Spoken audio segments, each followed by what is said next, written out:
Приветствую вас еще раз. Вот еще один варган созидаю. Хочу продолжить те размышления и высказывания, которые были в первых двух роликах. Очень важный момент. Если варган делает шаман или волхв, или посвященный вообще божествам, в тайны божеств и духов, то этот варган всегда будет особенным. Особенность его будет в том, что во время созидания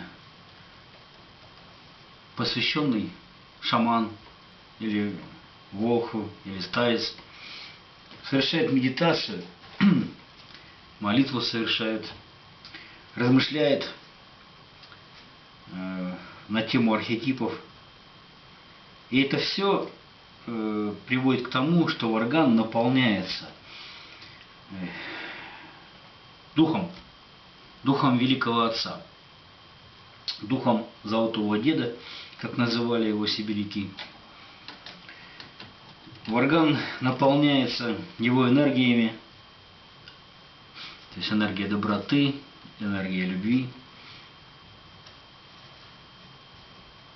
Получается очень такое емкое изделие, которое будет дарить много блаженных минут